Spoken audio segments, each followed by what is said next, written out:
Dans cette vidéo de calcul mental, nous allons travailler sur diviser un nombre entier ou bien un nombre décimal, cette fois-ci par 100.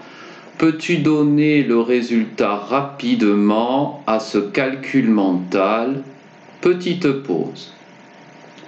Pour expliquer comment on peut faire, je réécris ici le tableau de numération et je vais placer tout d'abord la virgule puisqu'il s'agit d'un nombre décimal et je vais commencer pourquoi pas par les décimaux et ensuite par la partie entière en commençant par l'unité et ensuite dizaines, centaines, unités de mille, dizaines de mille, centaines de mille, tu sais parfaitement le faire désormais. Et je vais lui donner, regarde bien, 10 fois moins de sa valeur et encore 10 fois moins de sa valeur, ce qui fera 100 fois moins de sa valeur. Et je n'oublie pas la virgule bien entendu qui est toujours au même endroit. Et j'obtiendrai donc un nombre 100 fois moins grand ou 100 fois moindre que le nombre initial.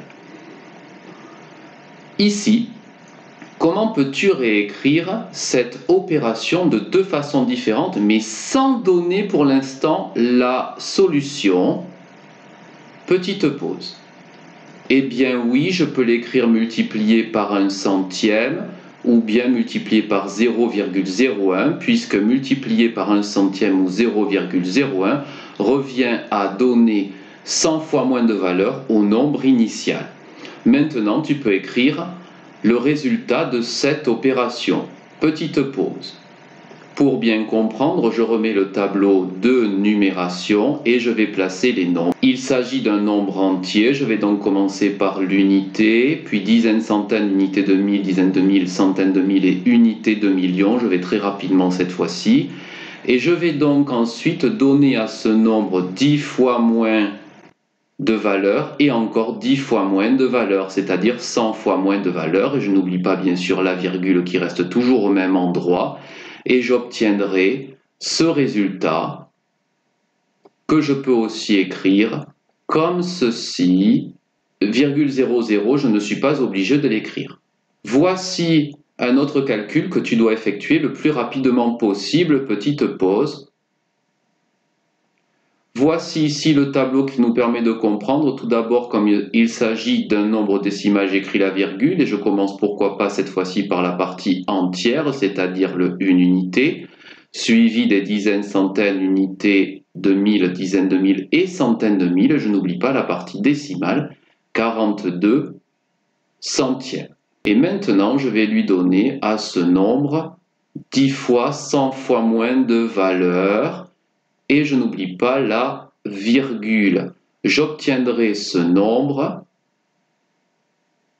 Et bien entendu, il y avait un quatrième chiffre après la virgule qui correspond à une autre case des décimaux, les 10 millièmes.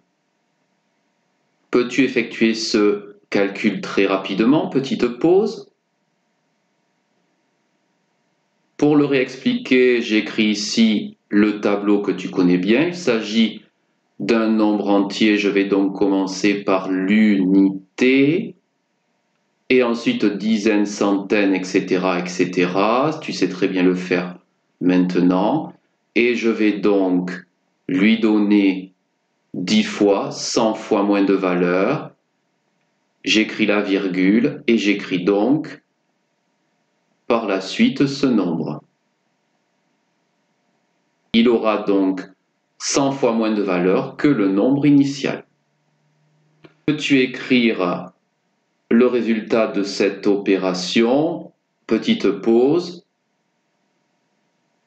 Pour l'expliquer encore une fois, j'écris le tableau de numération. Il s'agit d'un nombre entier, je commence donc par les unités et ensuite les autres chiffres de ce nombre, bien entendu. Et je vais lui donner 10 fois, 100 fois moins de valeur. J'obtiendrai donc ce nombre que je peux écrire ici puisque je n'ai pas assez de place. Voici un dernier calcul à effectuer le plus rapidement possible. Petite pause. Pour l'expliquer, je réécris encore le tableau de numération. Il s'agit d'un nombre décimal. Je vais donc commencer par écrire la virgule, bien sûr. Puis je vais commencer, pourquoi pas, par la partie décimale et continuer par la partie entière par l'unité, bien sûr. Et ensuite, les autres chiffres de ce grand nombre. Et je vais donner donc 10 100 fois moins de valeur à ce nombre. J'obtiendrai donc le nombre suivant. J'espère que tu as bien compris comment on divise un nombre entier ou un nombre décimal par 100.